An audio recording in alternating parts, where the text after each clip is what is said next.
This to make it 28-3. Arthur Blank loving it. Up by 25. Toss to White. He's in! What a comeback!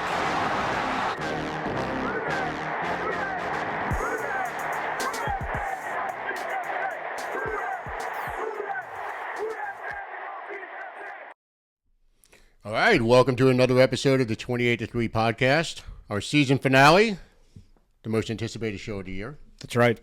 It is our season recap, but also our review of the preview. There we go. Where we, Max will give you the rundown of what we're about to do, but it's one of our favorite episodes of the year, probably second only to the season preview hot take episodes.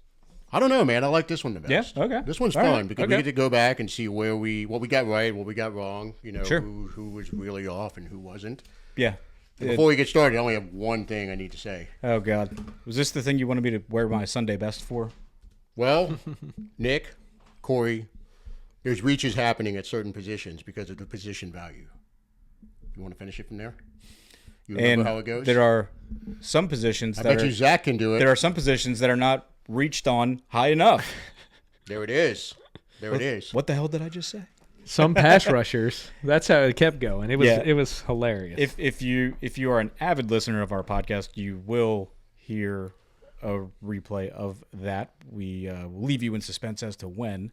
Perhaps maybe the next episode. It's in No, that's in the first episode. Oh, you're getting it tonight. Yeah. You're getting it right now. Yeah. Stay, and look, we know it's a big episode stay because tuned.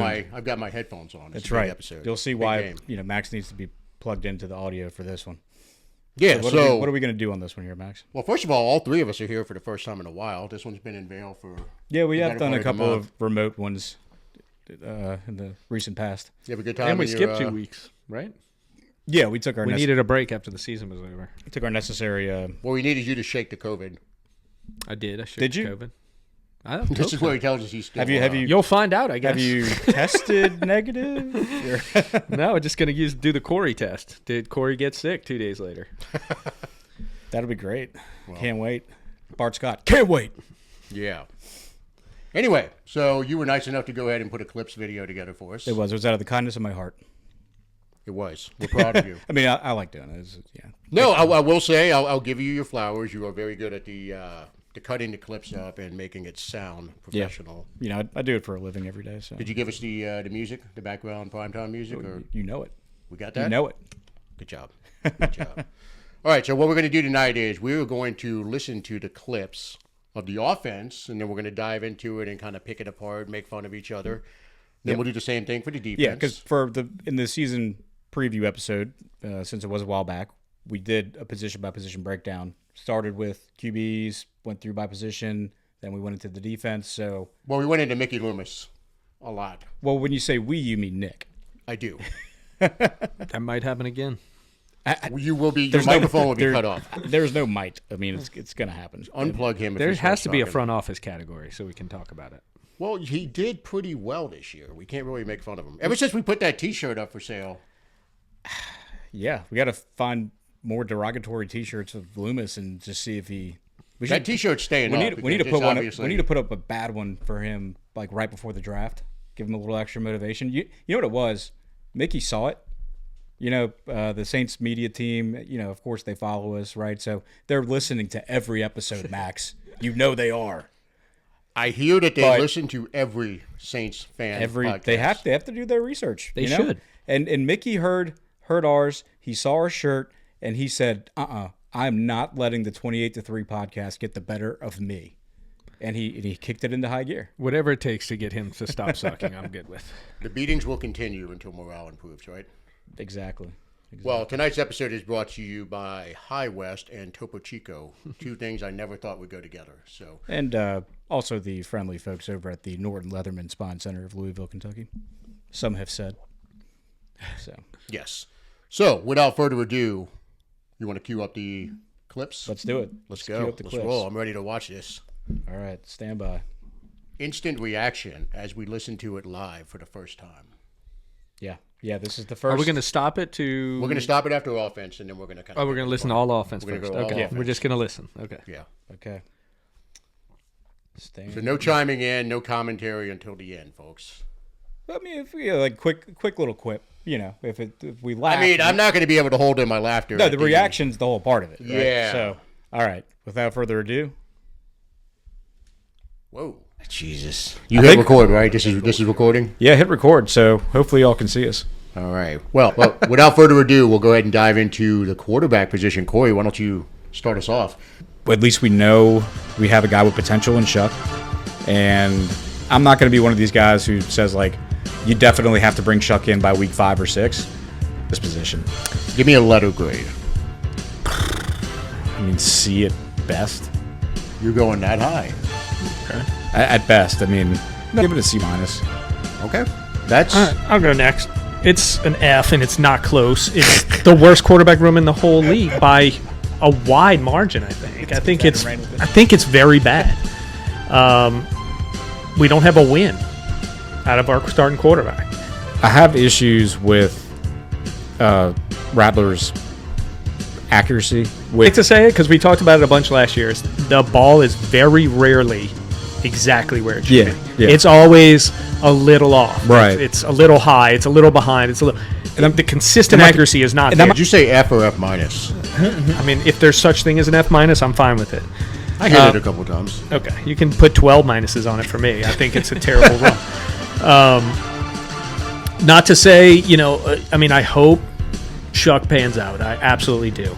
So you draft an older guy who's supposedly ready. You bring him into a very easy job to win, and he couldn't win it for whatever reason. And I don't disagree with Corey that maybe Rattler looked more composed and all that. I mean, I think what we saw is both quarterbacks succeed a little bit in the second half against the second and third unit, and no one succeed against the first units, either one of them.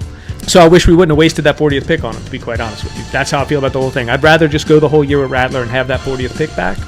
Well, you said you think we see Shuck come like 5 games in Yeah. or 6. Do you think it's wasted if that's the case? I think him not winning the job probably tells me what's going on, and that he's probably not it. We'll see what Shuck does, You but don't think he's a long-time starter? he is not. He's not. So, you just don't see a leap from what we saw. No, to- not from what we were able to. I mean, look, whether it's Rattler or Shuck, we're not going to know. You can't know whether it's rookie or second-year guy. I mean, he's a half rookie. He played half the Right. season, so But it's a guy you who don't threw know the- until they play real games. He had 3. Yeah. Well, just for the final grade, I give it an F for sure with because 12 minuses. I just don't think they're anywhere close. I'm going to go ahead, and I already have my grades were written right. down. I Give had him an a G. F written down as well for the quarterbacks. Basically everything you guys said. It's an unproven room. You can't give it anything more than an F. That's why when You can. I gave it a C minus. I can do what I your want. logic on that is unbelievable. But I am going to say this. Kellen Moore, until he gives us reason to not trust him and to be skeptical about what he does, I am going to take the stance of taking him at face value and giving him the benefit of the doubt. I do like that he came out and said that, they don't develop quarterbacks anymore in the NFL. And he was talking about there's a way to develop him. I don't doubt that someone else in the second round I don't either. Somebody would have would've drafted taken him. him, yeah. But that's the way the league is. There's reaches happening at certain positions because of the position value. Yeah. You're reaching on pass rushers. Like some pass rushers were not reached on high enough. But That was an awesome statement. I don't know what I'm going on a tangent like you are. Any final thoughts on the quarterback before we move on? It's really bad. That's Okay, all. I am going to say this. I'm still I trying to want to figure- go I'm on still record. trying to figure out what I just I want to said. go on record. Yeah, it hasn't registered with me. I think I yet just either, clicked but out for a second. I want to go on record and say that the fan of me wants to have Kellen Moore be the next Sean Payton and have the success that Payton had here, be here for 15 to 20 years, and turn one of these quarterbacks into the next Breeze. Ooh. The realistic side of me says that's not going to happen. There's a very minuscule chance. That being said, we are fans, short for fanatic. We're probably idiots about it, but we can not. hope. You are. We can hope that one of these quarterbacks turns into that guy. So I'm gonna pray to God that Rattler turns into that guy. And then if Shuck comes in at some point, then I hope Shuck's that. If you turn reach high enough, what did I say? Here's the deal. I don't give a shit about being right about the quarterback. Nobody knows. I don't care about being right about who the quarterback is. Yeah. I don't. I would rather be wrong and watch good football than be right and watch bad football. That's fair. So, Running back. I'd give running back a C+, I think. I think with AK, I bet he's still got as much juice as he had last year. Yeah, I don't think that'll be some crazy fall off from 29 to 30. I think we have to realize the end is near, but by all accounts, he's in good shape, and we like what we see from Kendre. Again, health. If he were to get hurt right out the gate too, I think the room takes a big drop. I'm counting on him to be like a 500-plus yard back this year. okay, I'm going to go ahead and go this time, it's just so I can get a word in. So looking at this room, so I agree with everything you said about AK. He doesn't really have much wear and tear. Devin Neal, you talked about it. He kind of has that Pierre Thomas thing going on. He's not the fastest, but he's shifty and he's got good burst. And Velus Jones, 6 feet 200. Now he was a former wide receiver, Right. So I remember him at Tennessee playing for the Vols, and he was an funny, older 'cause rookie when he came out. So he's 28 years old right now. He's only been in the league about 4 years. So that being said, though, he has speed. He doesn't have much wear and tear on his body. Former wide receiver. Yep. You would think he should be a good third down back, being able to catch the ball.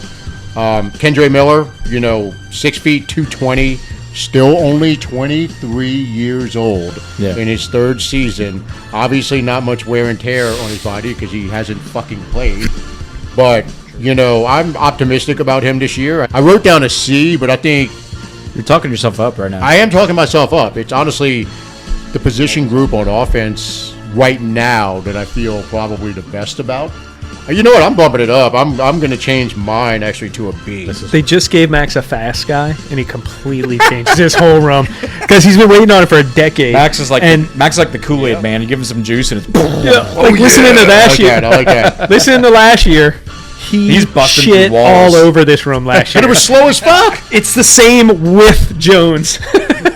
No, To me, when healthy, I'm not saying AK is going to be as fast as he was his rookie year. He's not explosive anymore. That is I a don't fact. see. That's where I disagree. I don't think he's lost explosiveness. I think people get fooled by the way that he runs, and the way he runs is very decisive on that touchdown because he wasn't running full speed on purpose. He didn't have to. He was running to go behind his blockers. That's just the way he does it. The guy can't get the edge on a sweep, dude. He can't. He did multiple times last year. No. I'm still a believer in AK's ability. More Scheme so matters a lot with AK this year. Yeah, I mean, scheme matters. Well, scheme matters with any. I have higher hopes, I guess, for Kendre after seeing what he did in the preseason. He looked like he could take a bump and keep going. Not talking about, not saying that that's an after hours thing. I mean, like he could take a hit and keep going. I was wondering. Maybe he does. The other kind of bump. Anyway, whatever. Yeah. So I like the B- on that. Okay. All right, let's move on to wide receiver. Corey, you start us off. I gotta go C+ on this room. You can't deny the talent that's there with your top two, and some could argue that we have more talent on our top two with Olave and Shaheed than you do with Alvin and Kendre. But the problem is below those top two, and it's a complete crapshoot. I'll go ahead and go. I'm going C. And the reason being Olave. He's a really good player, but hasn't stayed healthy. He's been fighting the concussions. It's well documented, the injury situation with him. Shaheed, kind of the same thing. He's gotten hurt as well. Brandon Cooks, I think I think he's washed at this point. It could be. I think Vele, how do you say it? Vele, right? I don't know, actually. I think I usually look these things up, but I did not for this. Well, Devon Vele was brought in because A.T. Perry flamed out last year. Yeah. Because that was the big guy that we had, and then Bub Means obviously got hurt this year. That was a big hurt. To me, I think they're looking at Vele to step in and play a prominent role. Yeah. Be the big target. Past Vele, I'm very excited about Trey Palmer. Okay. Trey Palmer was a very enticing prospect when he was coming out a couple years ago. I think he just got caught in a numbers game in Tampa Bay. He's listed at 6 feet 192. He's fast as hell. Let's say he looked very fast. Mason Tipton looked good in the preseason. Last year made the team. Didn't do shit in the regular season. We'll see how he does. Yeah. So I think right now, I give it a C. I'm tempted to bump it up a little bit, but I'm going to hold steady at a C just because of combination of injuries and some of the younger guys who need to show that they can do it. We were talking about the most potential.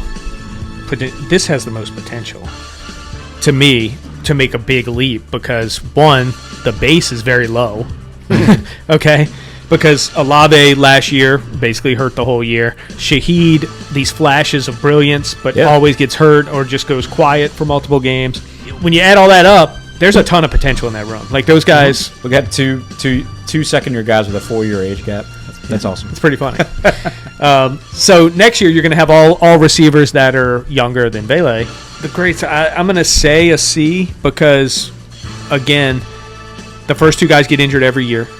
Yeah. And after that, you don't have a guy other than Brandon Cooks who's had 500 That's what brings it yards. down for me. If that whole room is healthy all year, Great. that could be the one you're like, oh crap, we have our receivers for the next 3 or 4 years. Yeah, I'm with you, and I'm going to go with your initial grade of an F because I hate Juwan Johnson with a passion. You've never said that. Juwan Johnson is to me. Well, to be fair, he loved Juwan Johnson until he hated him. He Yeah, because he kept fucking. He was your hot City of take. New Orleans. He was your hot take too. Juwan Johnson is to me as Josh Josh Allen Allen is is the to worst. That's fair. God, that's a low bar. Look, what you got? What you got? I'm going D-, and You love the I was. minuses and the pluses. Can you just give me a fucking letter instead of all this? I might at some point. Why don't you be patient? Well, why don't you take us to offensive line? You're gonna be happy about this, Max. No plus minus. B. B. Solid B. Okay. The talent is there. McCoy. The only and the thing that keeps it in the B range for me are the three guys, middle and on the ends. Fuaga, McCoy, Banks. Because you lose any one of them, then you're looking at a completely different story. Penning looks like he can actually be something in Cardi. Based on the 5 snaps he played. Of course. But it does shape up to his tendencies. I mean, he's a great run blocker, Is he back for week big 1? nasty guy. I'll go ahead and go. So I'm giving it a C. And the reason I agree with what you just said, that if they play to their potential, it's an A. Yeah. To me, this group has the most potential. In theory, your cornerstone. Dude, you have 4 left first tackle, rounders your and a right second tackle. rounder. Yeah. You've got a It- second rounder at center, which is right now your best offensive lineman. Right. You've got a first rounder at both guard spots, and as of right now, they are the weak links on the offensive line. Cesar Ruiz is trash, and the contract he got. The hate that Andres Pete gets, that's the hate that Cesar Ruiz should get. If you could guarantee me that, from left to right, Banks, Penning, McCoy, Ruiz, Fuaga would stay healthy and play 17 games, Yeah. I would say it's a B plus. I'll even throw the plus in. It's a B plus with the potential to be an A. Bold move. I'm going to say C also because, and I feel like that's kind of generous because Yeah, McCoy's injury prone now. If we're going to talk shit about the other guys, Yeah. we have to talk about McCoy. It's 2 years in a row missing a bunch of games. Yeah. At a position that doesn't generally miss a ton of games. So you have to talk about that. We know Penning's injury prone. Yep. Ruiz is not good. I think we're seeing that. And then we're betting on a rookie to be a superstar and a second-year player to elevate. That's where we're at today. Potential, yes. They seem like kind of like when a parent is disappointed at a kid, like, you're too old for me to have to be having this conversation with you. That's true. It's kind of like they're too old for us to be saying they have to prove something to us. I mean, McCoy, Penning, not Ruiz Banks, for not sure. Banks, but like, right? But it's like, what the fuck, kids? Like, we've given it you so many. together. We've given you so many chances. Yeah. Well, you know what would make a big statement for me for Kellen Moore too is if Simpkins is the real deal and he gives him Ruiz's job. That would make me so happy. I said that like 2 episodes ago. I know, That would but be amazing. But you need the coach to have the balls to do it. I think- and that's the thing. Nick, why don't you talk to us about defensive line? So for our purposes, we're going to include defensive tackle. Okay, so that was the offense. We go back to our regularly scheduled programming. Okay, so There's a lot Initial of Velus thoughts. Jones talk. I had to actually parse down your Velus Jones references. Well, no. and your Trey Palmer reference, but I mean, You're early on Trey Palmer. yeah, I think besides those two, you're like you said it after you listened to it. I think most of what we said seemed to be on point. I don't think our, in hindsight, our offensive line, certainly I was off on that grade, and but I don't think we were too far off. Yeah, I mean, my honest take on it, the overall grades, I have it written down what we did for each one. Quarterback, I think you at the end of the year were the closest, with the C minus. You know, he and I both with the F, and the F with the 12 minuses. I thought about that a lot too, because at that time, you know, I always think like F or A is like you got to be like the worst or the best and prove it beyond reasonable doubt. But it makes sense to give a bad grade based on what we saw. Well, you had to before week 1, right? You know, Right. so I also think many things changed in the season. Obviously, the wide receiver room changes when you trade Shaheed. You know, when and you release Cooks, right when you trade Penning, you get a McCoy injury, then you get a Ruiz injury. Even Fuaga missed a game. That changes the offensive line. So, you know, things happen where I'll be honest with you. I didn't have a huge problem with anything anyone said in hindsight. I don't think anything was way off. I think, and you know, for purposes of this episode, obviously you throw in the fun little quips about. Remember that time somebody said Bayless Jones, or you do that just for just for sure. fun. I'll be honest with you. Those guys were like in it. You know, they were in the mix at this point. And look, Bayless Jones is playing for the Seahawks right now and is on their active roster. And he looked like he was going to be on our roster. Yeah, he did. The preseason. And he played a drinking game where you took a shot every time someone said Bayless Jones. I mean, everybody wanted to be in on. We're all dead at this everybody point. wanted to be in on that. I think we can knock a lot of things on here marginally. Yeah, you gave an offensive line a B, Corey, for example. The F at quarterback, certainly we wouldn't give it an F now. At the time when Shuck lost the job, which to me, I've always been probably way more down on Rattler than Corey was. I felt we saw all we needed to see out of Rattler. Yeah. I did not understand how you could lose that job if you were any good. I did not see it. We invest the 40th pick. He's older.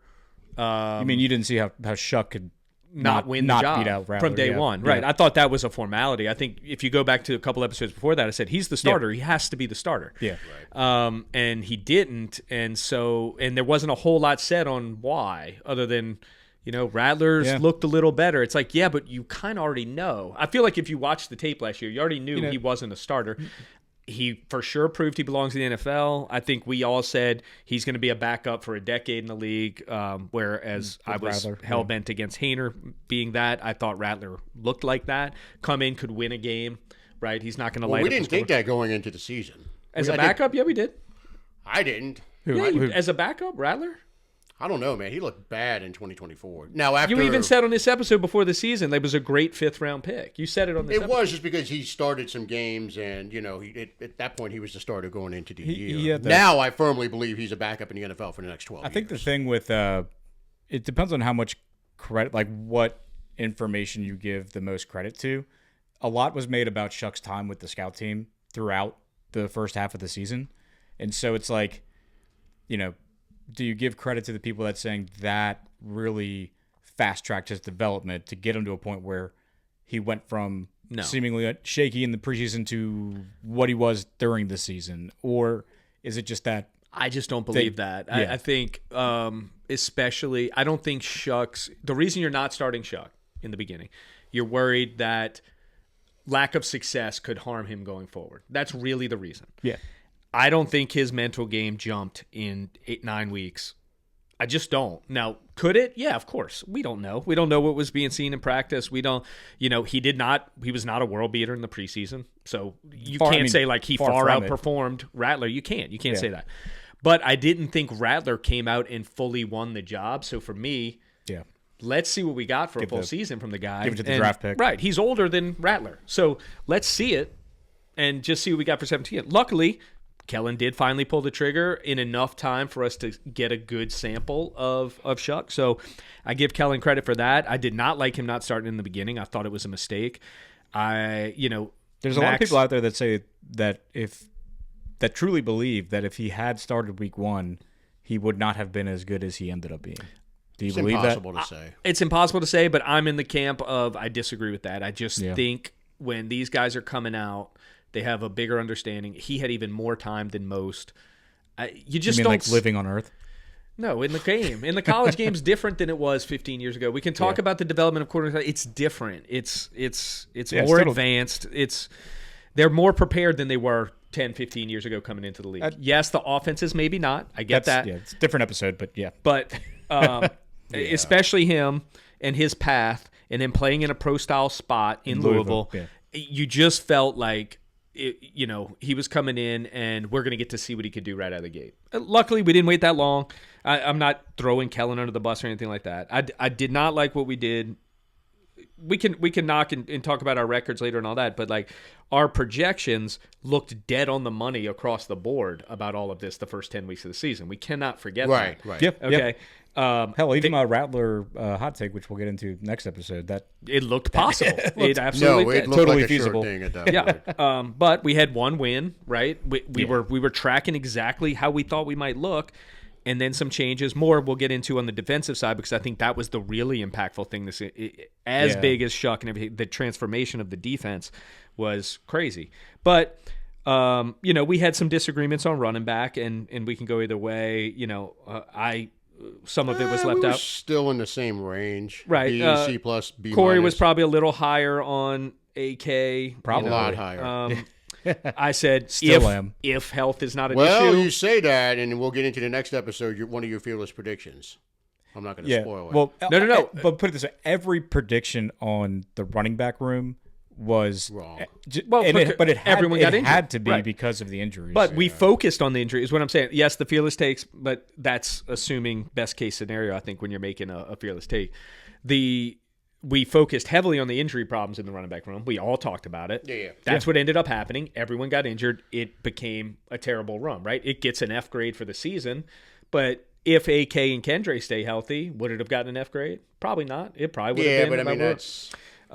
but you can't predict injuries either. You have to assume. if AK and Kendre still stay healthy, you like Yeah, fall, but it's a you seven- fall backwards into a C. It's a 17-game season now. No group is staying healthy on any team. But That's losing, just the reality. missing AK for 7 games and missing Kendre for 12. Yeah, there's a difference between like that's a lot. when you say Yeah, like but it's not like it wasn't very far-fetched that it would happen. it's easy.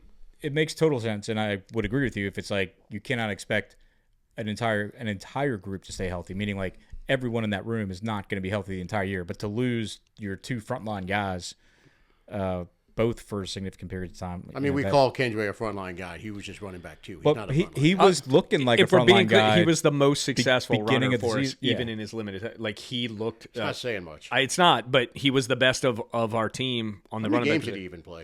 4, I think, right, or 5. pretty 5 solid. games.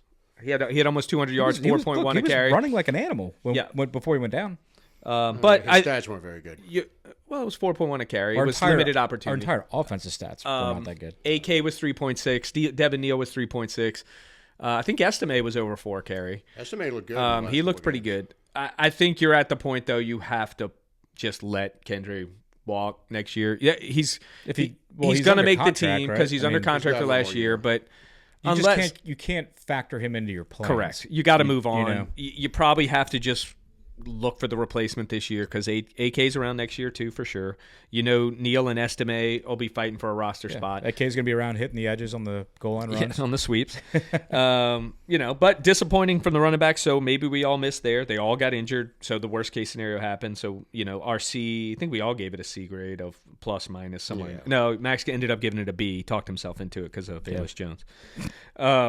But we were all, the way we talked about it, I think was dead on the money looking at it in hindsight. If they get injured, we're screwed. If they play all season, it might be okay. Right. Yep. Wide receiver room, I said it had the most kind of potential upside.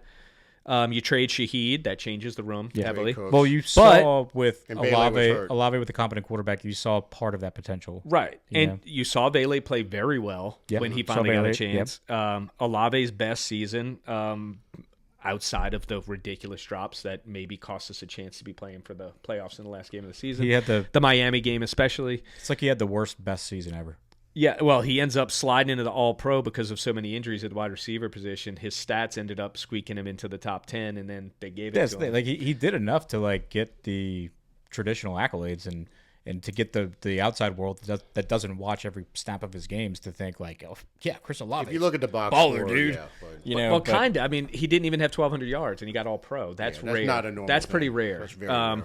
So, but Did he outperform our expectations? Yes. I mean, if you're saying it, the big miss for all of us was tight end because that room performed far better than all of us said. No, One one person. player performed better. Yeah. The room was pretty bad. we were wanting for anyone else besides Juwan to do a damn thing at He tight had end. two insane. Well, okay, I think we're bagging on him too much about the drop in the end zone that we were calling a drop from Rattler early in the season. Was that the Cardinals? Yes, to win the Yeah. game. It was behind him. He had That- a full jump. Yeah, Buda Baker came in, I'm I'm smoked him. bagging on him for the flex after like the 3 yard. Yes, catch. that is No, 100%. He had a fair. lot worse issues than that one play for me. And then the last game of the season, you could say maybe even cost us the game by that fumble when things were looking pretty positive for us, and he made a couple great plays and then just lays it on the ground again. It's classic Juwan. But the season, almost a 900-yard season. I think was it 7 touchdowns, over 70 catches. I mean, on paper a great season. yeah, and in most games he was really good. If we're being honest about it, Once It's Shuck just- got in, he was a lot. He was a lot Right. more consistent. he unleashed him in Olave for sure. Then offensive line we talked about. The injuries, there's no way you're getting a good grade with that offensive line. It was bad. Gave up 49 sacks. The run game was terrible. yeah, I mean, obviously Ruiz did Ruiz things. So, and then that was coupled with having a complete void at left guard. Yeah. You know, so even if you had McCoy stay healthy the whole year, I think we still would have struggled. Yeah, I think at the risk of being redundant, I'm not going to repeat. He covered everything pretty well. I'm not going to repeat everything Yeah. he just said. The things I'm going to go back to is he was spot on that through 9 or 10 games, all of these grades looked Yeah, accurate. yeah, You know, the quarterback position looked like an F, maybe a D. You could make a case for. The running back room was a C at best at that point. The wide receivers were a C at best. Tight end was off because he still had stats at that point, even though he hadn't taken the next step. Offensive line was a C at best, probably a D. yeah. I mean, But I am going to go back to what I did say on the preview episode about giving Kellen Moore the benefit of the doubt. And I'm glad I took that approach because we saw what happened. Like the long-term approach that he took, and we can sit here and argue about whether the scout team reps did impact Shuck's development or not. We're not going to know. It's impossible to say. He has his opinion. My opinion is a little bit different about it. Yeah. Either way, the end result was Shuck came in, looked fantastic.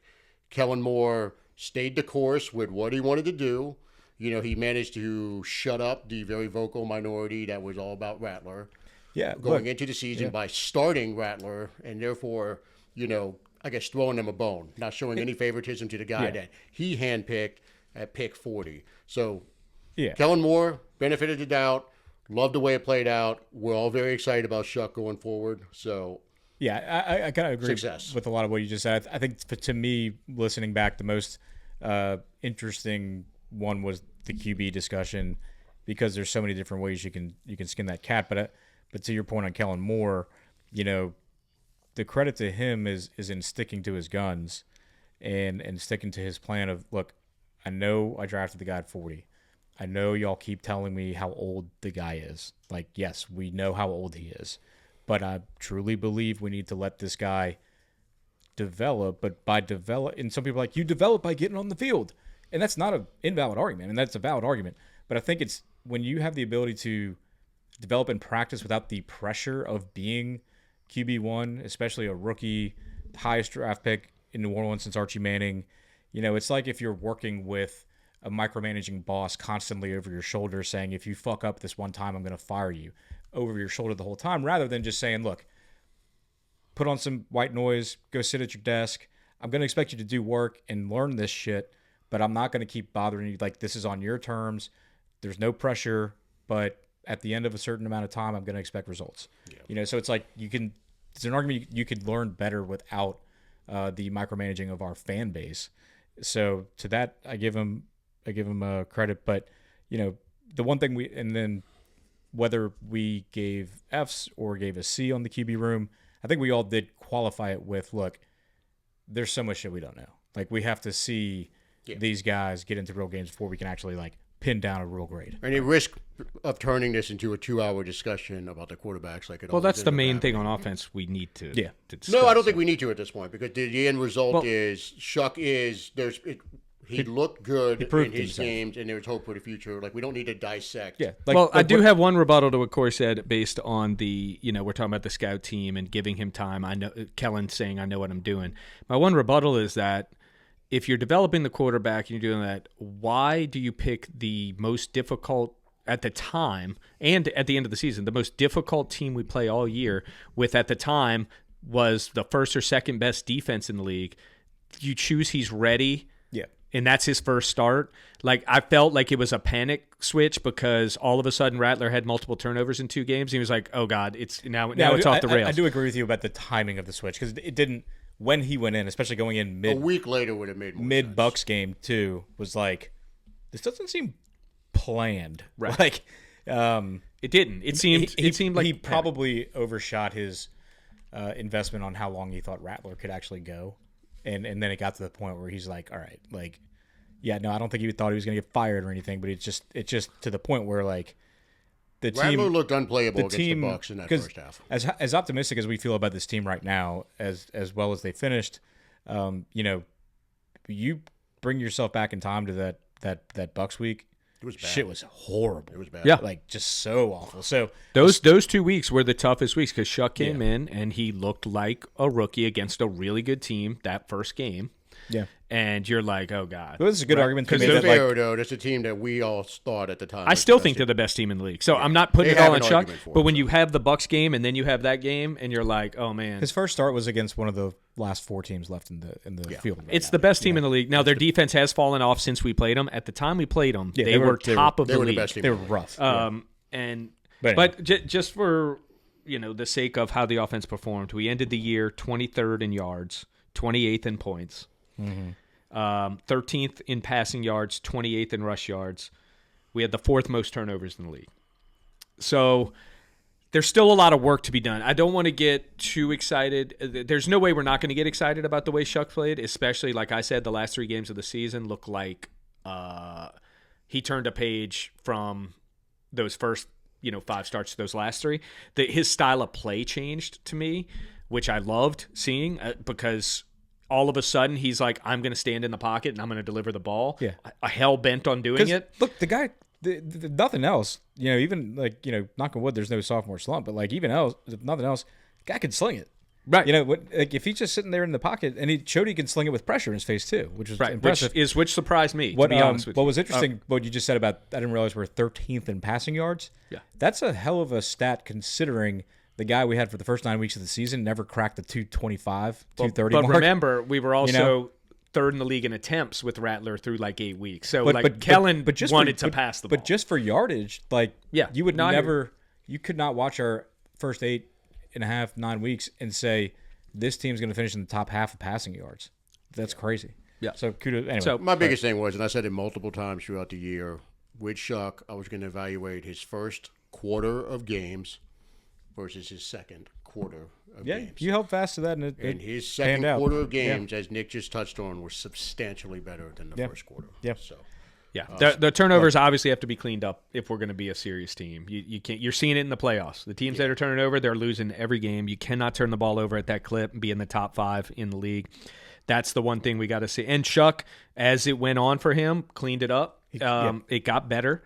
The some of fumble them- stopped for him. He Yeah. fumbled a few times in the first couple games, and then he didn't. He did have the 1 pick in the last game, but he cleaned that up a lot as the season went on. So Well, I mean, and the like rushing was very promising too. in the words of a wise man, the defender should not have been there. right, and he shouldn't have been. Anyway, All right, let's do the defense. all right, let's cue it up. Oh, we're going straight to defense. Okay, I thought we were doing that separately. Well, I mean, does Corey need to take a Yeah, potty? no. Do you need to take a potty break? I'm good. Okay. Okay. Let me listen back to the make sure. This is fun. I love the NFL primetime music. I'm trying to get to the beginning of defense.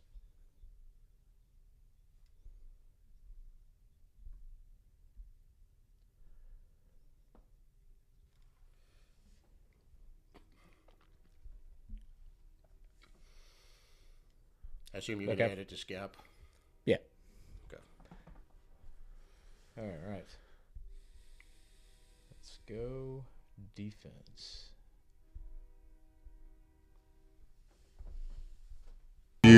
talk to us about defensive line. So for our purposes, we're going to include defensive tackles. And pass rushers. I was thinking edge could be separate, but do you guys want to loop it together? I think we should because I think no. that's That's a fair. unit. Let's go ahead and loop it together. We'll do defensive line / edge. So I think y'all are going to be a little more optimistic about the unit than me. I feel like it's similar to last year. I don't think we made any drastic moves. I think we made the moves to be able to run the 3-4. And I think Gacho's a good player. Bringing Chase Young back, I agreed with, as you know, because he didn't get top money. And I think someone who is at least an absolute bona fide starter. Maybe he's not a star. Maybe he'll never be the star he was supposed to be. But like for the price we paid for him, I think that was a great move too. I liked bringing back Chase Young.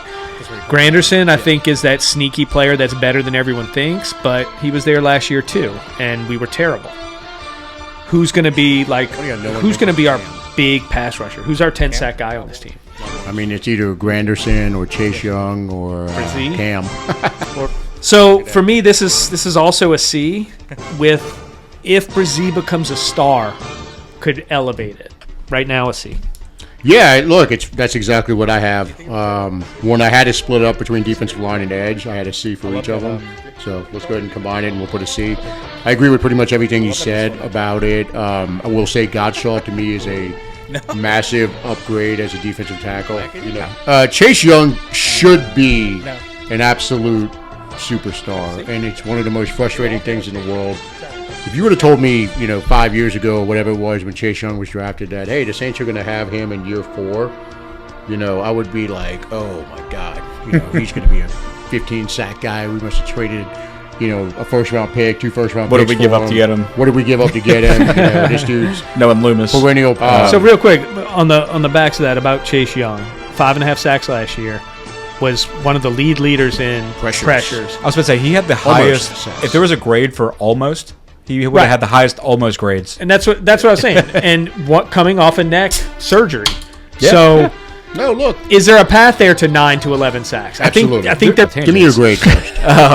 we're on assistant coaches now, guys. Yeah. Give me your grade. We're on D-line. Jesus Christ. Are you the one that's drinking over here? What? Drinking double Stellas. What are we talking about again? No, The Saints. No, how did you break down the position? I know we're talking about just edge. I know you were No, taking a D-line. pee break. The whole D-line. Yeah. Okay, because I didn't hear y'all. We go B-. Corey likes him. No, I do. I mean, I like Granderson a lot. Fair. I think, again, it's preseason, but he looked specifically more all over the place in a good way. Do you agree we don't have a star in the D line? Yeah, of course. Just curious. I don't think you need a star to get a B-. No, I don't either. I'm just asking. If we did, no, we have a potential star in Chase Young. I think Brzee's a But- potential star. Brzee could be a potential star. I agree that old's Brzee? Brzee is I think Godshaw is going to bring a huge difference to what we see out of this defensive line. Not to mention the fact that it's a whole different scheme with Staley. But last year, if you look at it in a 4-3, Brzee and Shepard had to be if they were on the field at the same time, they had to be the guy stopping the run. Now they get to be on the field at the same time and have somebody else eating up 2 blocks, eating up double teams. That's a huge advantage right off the bat. And you haven't even started talking about Granderson and Young on the other side.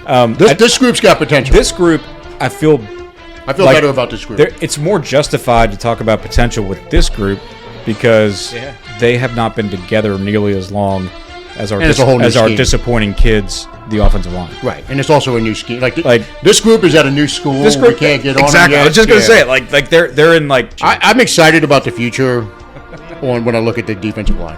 I do agree with Nick, though. I think Brzee is the one with the most superstar potential. someone out of all these guys we've talked about is gonna surprise in a good way this year. Someone's gonna pop. All right, let's hop over to linebacker. Corey, why don't you start us off? Yeah. Give me a I grade. gotta go B+ on the strength of DeMario and Warner, Yes, we nailed too. and then the I think you depth. stole my thunder here. The depth, the depth has proven to be solid behind them. We were talking last year about Nephi Sewell being He's on the practice squad. one of the next guys up, and Yeah. now he's practice squad. Jalen Ford has shown He played that great. He's a second-year guy. He looks that we good. drafted him for a reason, and then we drafted just I would dare anyone to find a bigger football guy than Stutzman that we drafted this year. He just looks awesome. Do you say that because he's white?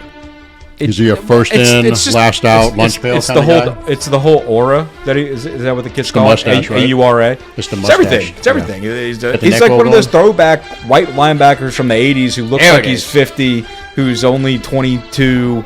And he's got the Oklahoma, neck he's roll, Brian got the- Bosworth reincarnated. He's got the mustache. We need some Minus the steroids. steroids. He's even admitted it on his Instagram when he got drafted. He's like, he drafted the white guy with the juice. Like, No.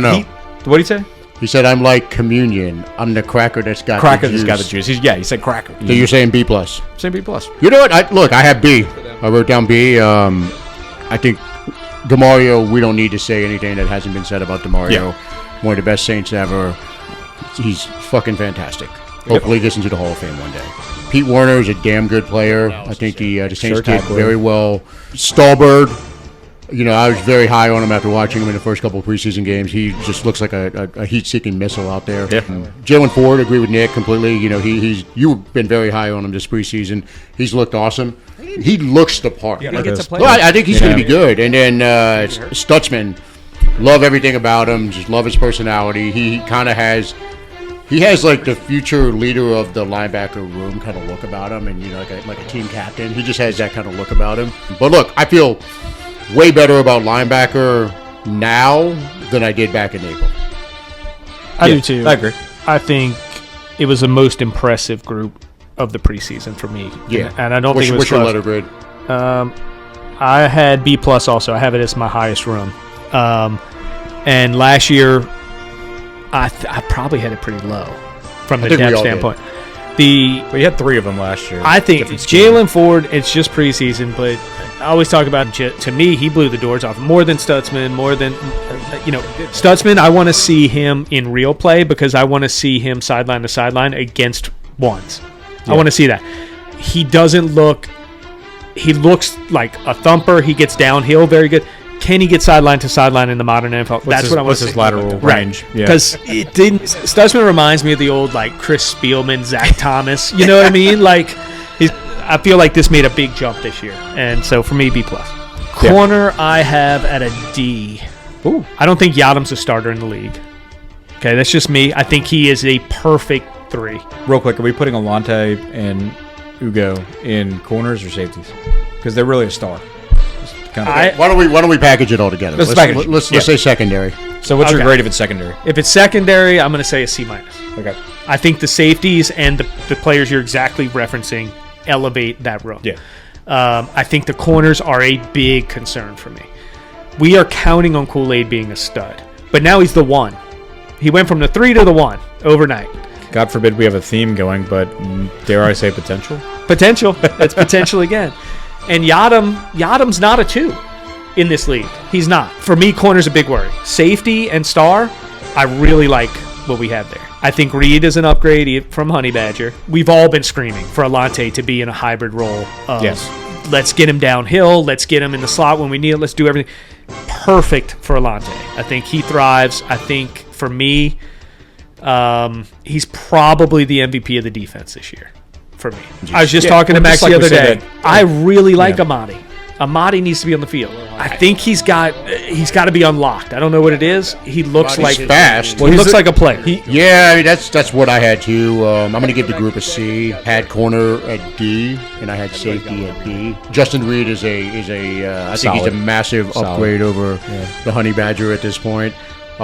Blackman, Blackman looked. Yeah, Could they be a didn't steal. mention. He's been smoking it in Could be a- practices. You hear about every practice. He had an interception in like 4 straight practices. And then Jonas Sanko. Sanko was a fun draft pick. Yeah. This year, 6'1", 211, great size, explosive. Like you see him, he looks like Highest a heat-seeking graded PFF missile. player for us this preseason. We didn't see Alante at all in the preseason, but we all have been preaching it for years. I think we're the first podcast that was harping on it that this guy should be a safety. We were the first. And 100%. yeah, we were. We've been beating that drum for years now. So I think now we're finally going to see it. So let's talk about corner. Kool-Aid, all the talent in the world. Like, let's be honest, he was a projected Number 1. He was a projected first-round pick going into the 2024 draft season. Quincy Riley, Look, man, he's a ball Could be good. hawk. Yeah. I'm excited about him. Had an interception in the preseason. Well, now that you're going, give us your grade. I thought he did. I wrote it down. Shit. What did you write down? Because I didn't say anything. You're a couple drinks in, buddy. I don't think you said anything. Maybe I accidentally wrote it in Max's space. I put C just in case. That's what I put. Okay, we'll see. Like the safeties carry it. Alante helps it. But again, his potential at a star position, which was not the position he played last year. I think the scheme switch is huge for these guys. Staley over the DBs. He's a lot more of an analytical guy than DA was. Probably going to be a lot less man on the outside than they've played the last 2 years. It could put it this way. That's all I'm saying. Not that I've ever oversimplified anything or had any take that was any That certainly higher isn't than That is an understatement. this whole room will go as Kool-Aid McKinstry goes. You oversimplified it too much because I don't agree with that at all. Just saying. I think you can say the starting can avoid corners. him. You can I think avoid you say him. the starting corner. McKinstry goes if he sucks. Oh, or if he even- sucks, it's over. I agree That's with what that. I'm saying. Like if McKinstry sucks, But we're not Or good. Even if he's injured. good, you can avoid him and pick on Right. the Adam. I would say we're not good, even if he's good. the necessarily. bottom. Put it this way: the bottom falls out without him. I agree with that. If Like, he we can is not, We can a- hold our own with him being solid, but if he's not, the bottom. You got it falls better on the second try. So let's go ahead and loop the kickers and the punters and the long snappers, all that together. We'll call it specialists. out. Yeah, fine. B plus. B plus. Okay. Any What do backing you it got, up? Specialist? You said B plus. Okay. No. I'll go next. I'm gonna give it a B minus. I think Groupie's gonna have a monster year. I don't know the punter. I think none of us do. So we'll just see. But it's a punter. So, but I think Groupie's gonna have a really good year. B minus. Okay. Yeah, I'm going B. On the strength of Groupie, I agree with what you said. Groupie's going to have a monster year. He's been lights out. Yeah. Also, By all accounts, has been one of the MVPs of training camp. So Charlie Smith. When I was at the game, you joke about me being in preseason games, but you could hear the ball come off his foot when he kicked that 52-yarder. Okay. It So I'm gonna was, tell like, you this story. amazing. Yeah, but here's the deal. It's a Groupie is different- not giving him any chance to take that job. I'm not saying that Groupie's job's in jeopardy. I'm just saying We're like grooming him for another team. if there's a backup kicker to have, It's great. I don't think I've And ever. hopefully he gets to play on a team and stuff like. I've never waxed this. That's funny you said poetically that though, about a because backup kicker. It's such a true But- thing. If you hear those guys kick, Look, over. All right, so now we're back Good. to I couldn't listen to us talk about kickers anymore.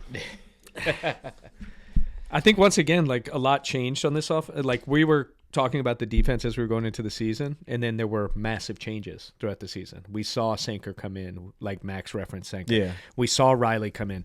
I was talking to Max about this the other day. Quincy Riley might be a star. The whole defense changed with that change. It didn't change with the Sanker change. It changed with the Riley change. When they said Once we're they going to got him out. Right. Once you got Yadam out, you said we're going to get that comp pick back. We're just going to throw the rookie in there and see what happens. The defense, especially pass defense, went to a whole nother level. Yeah. And yeah, I give Sanker some credit for that too, but Sanker was already in there when we made this change, and that's when it flipped. I hadn't really thought about it before, but it's reminding me as we're talking about it of like, look, I'm not comparing this defense at all to the quality of it. But remember how when the Patriots had their dynasty and you would just say that kind of a no-name defense where you knew the names because they were in every fucking Super Bowl for like 5 years. But that first year, like their defense was solid and tops in the league, but they didn't have like one totally league takeover knockout star. They had a bunch of really, really good players. Brewski, But everybody on Vrabel. that thing was they had a guy doing his job at all 11 spots. And so I think bringing in what Riley showed that he was able to do was actually just like he didn't have to be flashy. He wasn't a total star. He wasn't like Mr. Lockdown. Wasn't Riley Island or anything, but he did his job. And when he was doing his job and Kool-Aid did his job, because there were some games that Kool-Aid sucked and we got torched. At the beginning of the season, Yeah. he sucked. Yeah. Riley came in. He stopped sucking. Yeah. I don't know what happened. So the games where Kool-Aid did his job, Riley did his job, you had that booked up, like the defense just, flourished. If they're both legit, you got two 23-year-old corners, or Riley's 24. Which is crazy. Who cares? No, I know, Still, but he's going to be 25 in year 2. It's just wild. Something about the Louisville. going into year 3 and year 2, Look. and you're set at those positions, and you're set with a second-year safety.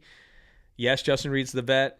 I mean, That's a huge deal. This was the number 4 pass defense in the league, and we were bottom of the league when It's Yadam was in there. Shocking. I just looked it up. So Sanko got in the starting lineup in week 2 when Right. Blackman hurt his knee. And Riley was 5, I think. Week 5, Yeah. Yeah, they held off. And on, that's when it flipped. I'm not saying he's the bona fide reason. This is No, but Staley's he's a huge defense. reason. But that's why Why? it took everyone to just show up and do their job. Don't be a liability, because it's hard to point to anyone except for the games where Kool-Aid got torched. It's hard to point to any one person and say that guy's a liability on this defense. Everyone kind of plays their assignment. I think we all hit on Chase Young, like we were saying. We in a different way, we all got to the point of like this Chase signing was smart. Yeah. He has Could still be- upside. I think could I be even a said, star, is he a someone's gonna 9 to pop. 11 sack guy? You said 9 right? to 11, yeah. So I think that is the home run move of the offseason outside of the draft.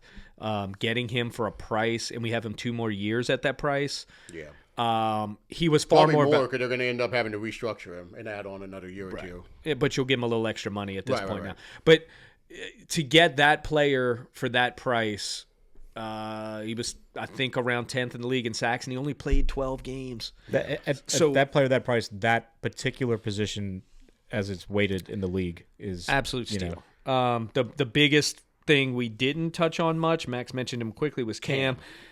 Cam was the biggest surprise of this defense. We all missed on it. Yeah. Well, it was 2 straight years of kind of nicked up, less than 5 sacks. Right. Well, Look, it proves that Todd Grantham is a football terrorist. Yep. But it's just funny. None of us. I think I said his name, and that was the only mention of Cam, and there really wasn't any Yeah, context to it. Like I think he's gonna do this or he's just gonna do that. going into the year, We just assumed it was Granderson and Chase Young. That was going to be Well, the show. I don't think anyone saw him playing the wide 9, which is where he had a lot of success from. I mean, essentially outside linebacker. I think before the season we thought, all right, maybe they're experimenting with him out there in preseason games, but this dude's going to be a 3-4 end. That's what we thought. And and his size says that. and his we thought, game look, says like that. he's done everything he could as a Saint. If he gets 5 sacks, great. But like, it's like his farewell tour is kind of, I think, how we thought about it before the year. And thank One more God, year, baby. Thank God we were I wrong, man. think you also have to take into consideration he wasn't in there on a ton of passing downs. Like No, he wasn't. He this was was limited. limited opportunity where he produced the league the team high sacks 10.5. Kind of like Chase Young with only 12 games. Both of them did that in limited. We need to snaps. look it up. I bet he played the same number of snaps as Chase Young. I bet you it's similar. I bet it is similar because Chase played all of them pretty much once he got Right. in, and Cam was limited. So for them to one put year. those would have been 13, 14 sack seasons if they both played Oh, yeah. the normal Yeah. snap. So wild. it was an unreal performance by the pass rush this year to me. Yeah. You got 6 more out of Granderson. Brzee, obviously, I went way heavy on Brzee, and that was a miss. He ended up with 2.5. He didn't play poorly. Can you clip this? He said it was a miss. Clip this. Brzee was a miss. I don't think Alante was a miss, except y'all- he definitely was not Didn't the y'all MVP. both lean in on Brzee? No. Yeah, you did. You said he's got the most potential to be the star. So he has the most potential. I wasn't leaning in on I him forgot either. how much y'all. I didn't talk about Brzee because he does spin moves, but He slowed that down a little. He He did. wasn't No, he did. bad this No, year. he's good. He's He a did good- not look. elevate this year, which is what I said he would do, so he didn't do it. he didn't elevate like we thought he could have or should have. but- Alante ended the season, I think, second on the team in tackles. He had 2 interceptions, 2 sacks. He played well. He did not do what I said to be the best player in the defense. To me, it was still DeMario was their number 1 player. He had- I'd probably put Chase Didn't 2. Mario didn't he have a career high? Career high over 140 tackles. Insane. He made no mistakes in coverage. Like, he was unbelievable. Yeah. So for me, he was the player MVP of the defense. I think the true MVP is Staley. But then I would have Chase. He was the most disruptive player on the Yeah. defense. Then I would probably go Cam, then Alante. I put Alante 4th, and then probably the corners right after that is kind of how I would have it. Chase was our best player.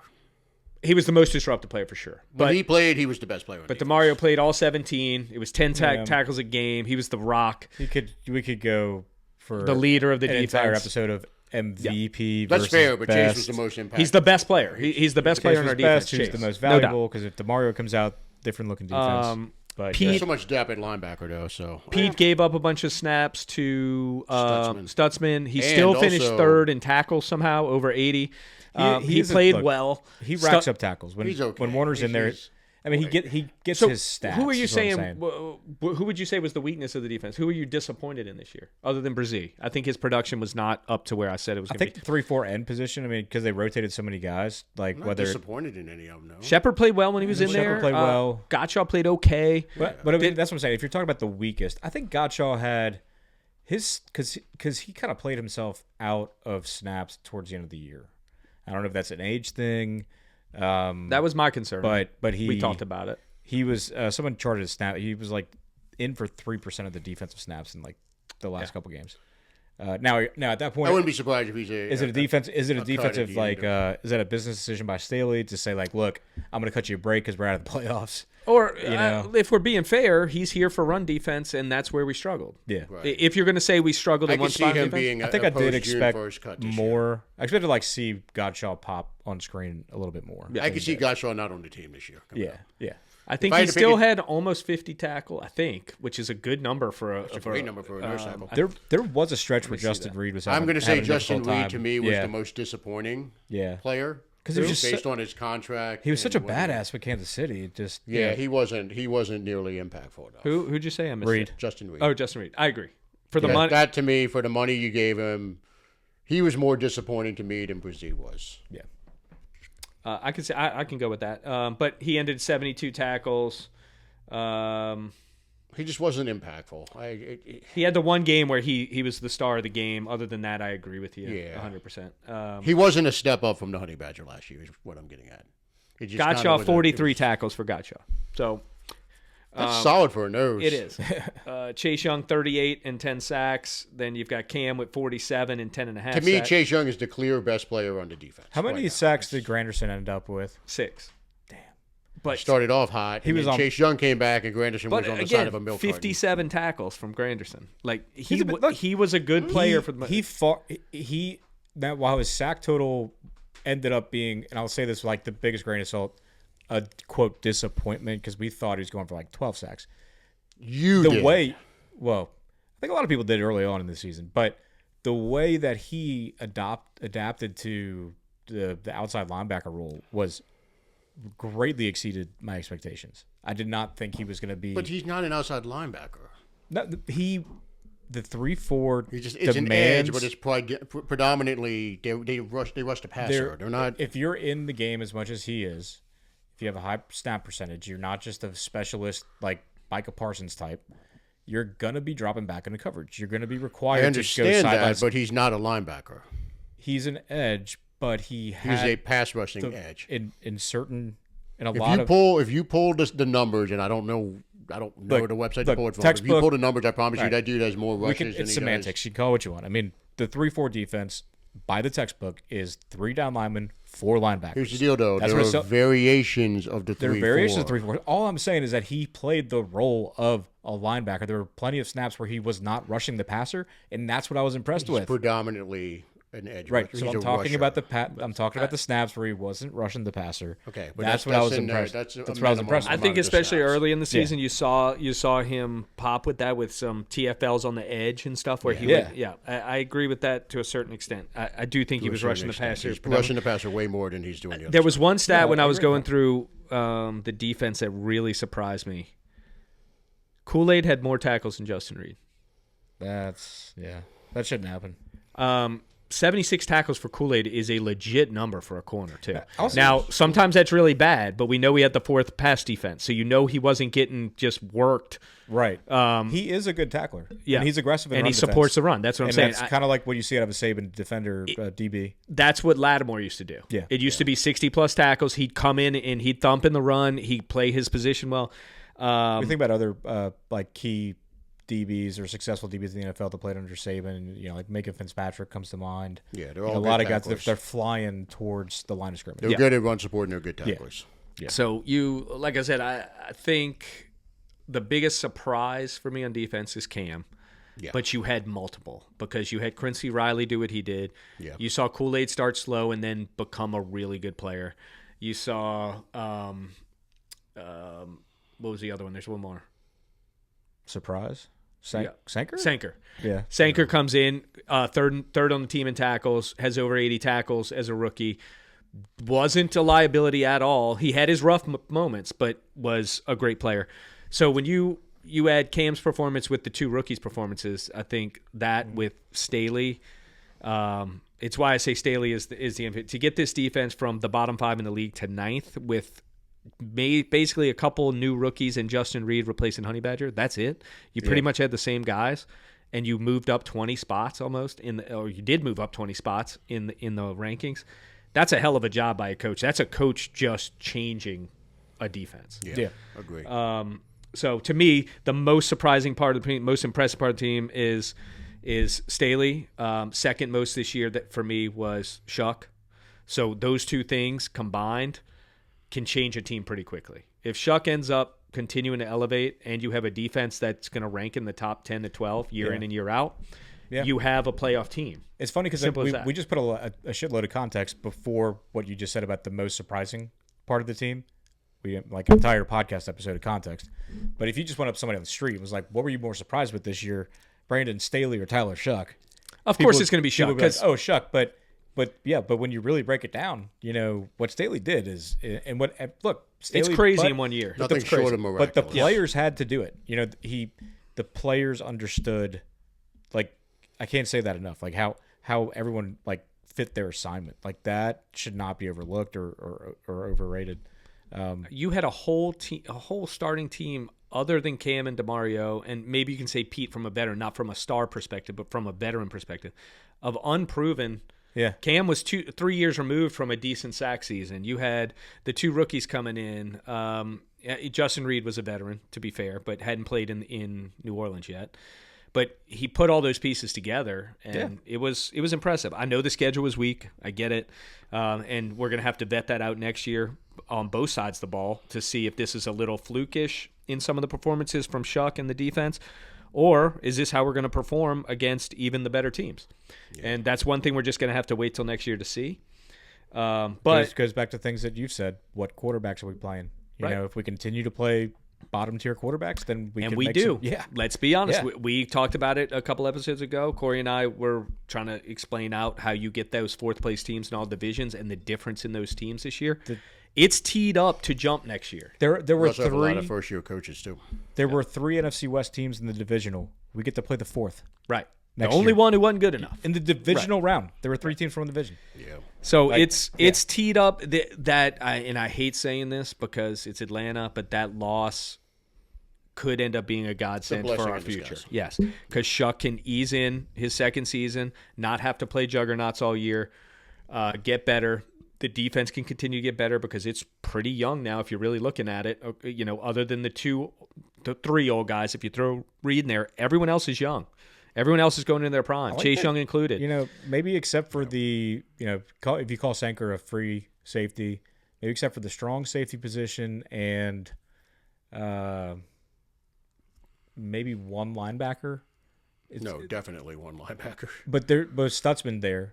Like we have a succession plan at pretty much you have every. Stutzman, Stahlberg behind him, and Ford, who I'm curious how it goes because Stutzman is the Warner. That's what I'm saying. Like, because I don't know who but, is the right. DeMario That's what I'm saying. successor. We don't have a. we don't really have. We don't that. have one yet. So but there's really only, as I see it, 2 positions where there's not a true succession plan, and I'm okay with that. I mean, because we got a lot of draft picks this year, and we did well with our defensive draft picks last year.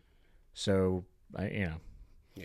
Anyway, but we'll get into all the we draft covered a stuff lot. later. But I think you can't help but be optimistic because you get to watch a quarterback try and progress to a, if again, we're going to talk about it more later when we do our Shuck Game Show. But if you've got a top 10 guy and you give him the money, great. If he's not, you move on, right? We've talked about not signing those guys, but now we get to watch a guy see if he's going to be that. Yeah, it's exciting. And at least he has talent. You can put just as many pros and cons up there right now, but that's the first, 9 games of a career. Right. So let's get a whole season, see what we have there. And again, all these young guys in defense, presumably the defense could get better with just evolving, and the players getting better and more experience. So both sides to me seem optimistic. just keep chopping that wood. Yeah, we didn't get into special teams. Not so optimistic there, but everywhere else that really matters. No, we know how y'all feel about Groupie. It's all right. I love him. Yeah. Well, Anyway. that was a fun episode. I think we can go Yeah. ahead and wrap it up here. We actually managed to keep it under 2 hours for the first time in a while. Yeah, I could play like the our little like sign off overall recap on the way out, but Yeah, go for it. but Let's sign off, and then you can go ahead and plug it in. yeah, sounds good. So we'll be back with part 2. But until then, listen to this nice little You got Cliff Notes version. you got of the nuts and bolts just now.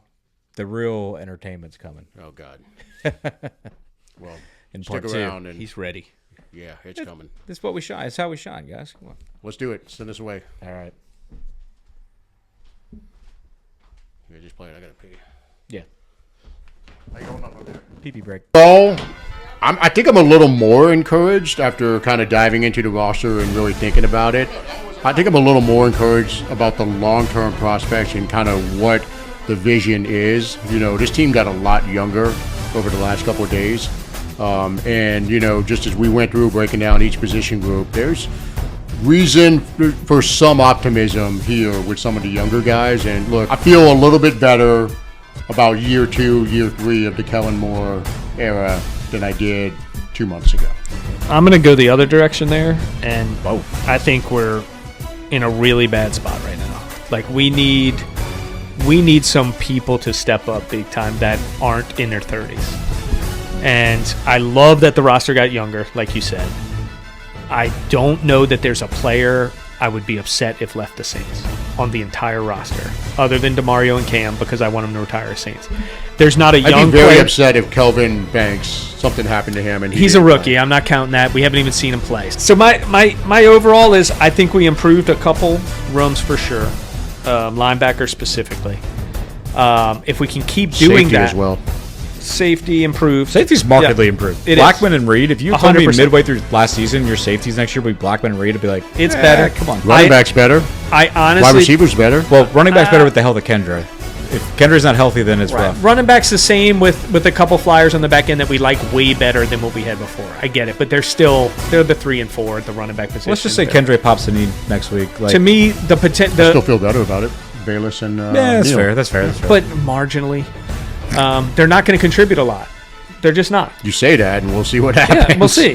They're not unless people get injured, which they will. This But, is a will see. I team. do feel This whole better team is a will about see team. the moves at wide receiver make a ton of sense except for the trade, not the player, but the trade itself. But getting Trey Palmer, you've got Vele now, you've got Mason Tipton maybe playing in the season and see. He looked good. I was You look great in the preseason. I was the biggest detractor last year. If Tipton can translate the preseason to the regular season, obviously there'll be a little bit of a step down. There always is. But if he can do that, that's a huge plus.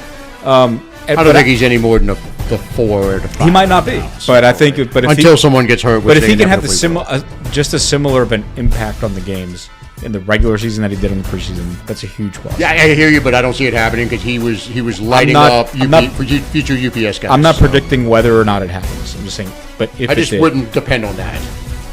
not depending on it either.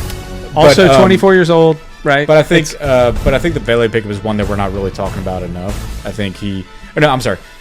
Well, but I think one thing we have not talked about enough is it was one thing last year not to have Bub Means, but I think it hurts a lot more this year. I think he had a lot more to offer this year. A year. It would have been interesting experience. to see if it makes It would have been interesting. I think we'll never know. But the basis of my negativity compared to Max is Stay. if you don't have a quarterback, you don't have a team. yeah. And I don't think we have a quarterback. So until that's solved, I can't get overly optimistic about what we've got going on. But because until you have one, you don't have a chance. Yeah, but I'm going to counter with this. The reason I am more optimistic about it, I like what they've done in getting younger, and there's some pieces that I can see actually earning a second contract. But also, if we're as bad at quarterback as we all think we are right now, you're going to have a top 3 pick, and you're going to be able to go get one of the top guys next year. So you're going to get... We don't need to pick a quarterback with our top pick because we got Rattler. Or there might be an offensive lineman available. Jesus Christ. Look, the reality is this team, and we'll get into it on the next episode when we do our final record prediction. I'm going to go ahead and spoiler alert this. We don't think we're going to be very good.